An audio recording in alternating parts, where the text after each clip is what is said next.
Good day everyone, you're welcome to Mastery Lectures, and in today's lesson we are going to be looking at Iupac nomenclature of esters.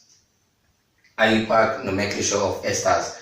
Now, esters are just the general name or the most common name gotten from the name of the process in which they are made, right? Esterification reaction.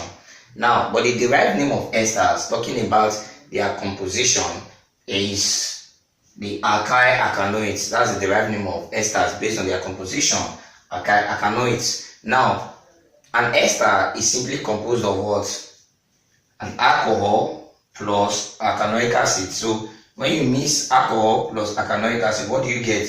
You get an ester, also called alkyl alkanoids. Now, esters are also called alkyl alkanoids. Okay, so the alkyl is coming from the alcohol, then the alkanoid is coming from your alkanoic acid. So your alkyl group is from the alcohol, and the alkanoid is coming from where the alkanoic acid. Now, in trying to name esters, you must focus on the carbon atom only. So I took my time to highlight certain points so that this video doesn't appear too long. Okay, so you focus on the carbon atoms only. You are not concerned with the hydrogen or how the hydrogen is placed. All that matters is how many carbon atoms are there in this compound, all right, in the compound or in the structure. So from the carbon atoms, you get your actual name for the esters. All right, so now when you are trying to name esters, you start from the back. All right, you just simply you start from the back. Alright, so in starting from the back, what you do is that the alkyl group is at this region. That's why I took my time to highlight these things. Alright, so these areas indicate your alkyl group. Now, how do you simply get? How do you just know? Now, an ester is separated. The carbon atoms in esters, they are mainly separated. The alkyl carbon atoms and the alkanoids carbon atoms, they are separated by the double oxygen. All right, so the double oxygen separates them. So you just form a bridge like this. All right, so this side, your right hand side is the alkyl side. Your right hand side is what? The alkyl side. And then your left hand side is where you have the alkanoids. That is where you have it. So remember, alkyl comes first before what? Alkanoids. So number one, this compound, we have split it. So our right hand side, alkyl. So we have two carbon. Like I told you, please focus on the carbon. Forget about the hydrogen. Alright, you have two carbons. So having two carbons indicates what? It indicates an alkyl group with two carbons. So which alkyl group has two carbons? The answer is what? Ethyl. So this alkyl becomes what? Ethyl. Then how many carbons here? 1, 2. So it becomes ethyl, ethanoids. That becomes the first one. The second one, now do your splitting.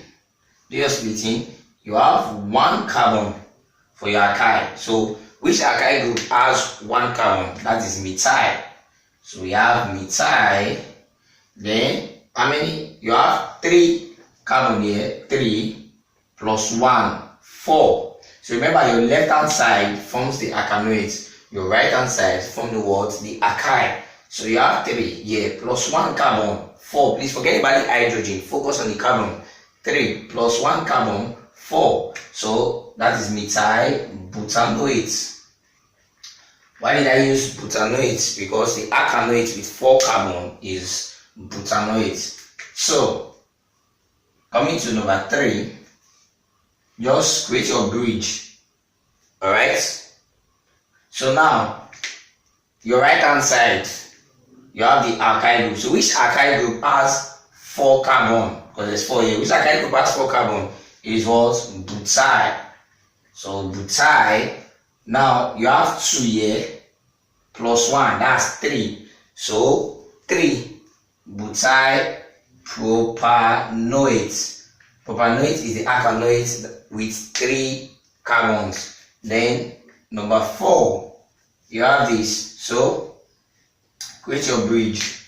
Alright, so your right hand side, you have 5 carbons. Remember, your right hand side is your what? Alkyl side. Alright, so 5 carbons. So that becomes what? Pentyl. How many carbon at your left, which is the alkanoate part? How many carbon at your left? 1. So pentyl metanoate. Pentyl metanoate. Number 5. Look at this now. Look at this. Separate it. So you have 8 carbons on your right, your alkyl side, and you have 1, 2, 3, 4 carbons on your left, on your alkanoate side. So starting with the alkyl first. So which alkyl group has 8 carbon? That is simply what? Octyl. So that gives us octyl. Count the carbons at your left. 1, 2, 3, 4. So octyl butanoate. Then number 6, we have this. Alright, create your bridge normally. So your right hand side is what now? Your alkyl side. Alright, so and in the alkyl, how many carbons are there? 2. So that becomes what? Ethyl. So now come to this area. Now look at this. CH3, CH2. So CH2 appears 3 times. So that means carbon here appears what? 3 times. So you have 3 carbon here plus 1, 4, plus another one here, 5. Alright? So that becomes what? Ethyl 3, 4, 5. Ethyl pentanoate. Ethyl pentanoate. If you still find this confusing, just open the structure. By the time you open this guy, you get something like this. CH3, CH2. Remember, CH2 appears what? 3 times. So CH2, CH2, CH2. Then COO, C2, H5. So you can see it 1, 2, 3, 4, 5. So you have 5 carbons. So that is why it is called what? Pentanoate. Then number 7, the last. Number 7, the last. What do we do? Remember, you create this bridge. So by the time you create this bridge, your right hand side, your alkyl, there are 3 carbons there. So that becomes what? Propyl. So 1, 2. Alright? So you have 2 carbon on your left, your alkanoate part. You have 1, 2. So that becomes propyl ethanoate.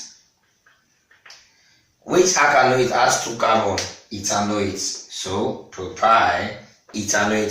So that is it with these examples. Please go over this video, watch it over and over again. Make sure you familiarize yourself with it. Try to go over it again until it sticks and becomes part of you. So thank you very much for watching this video lesson. My name is Mastro and you're welcome to Mastro Lectures. Please do it to like, share and subscribe. Share to your friends. Thank you, and I'll see you in the next video.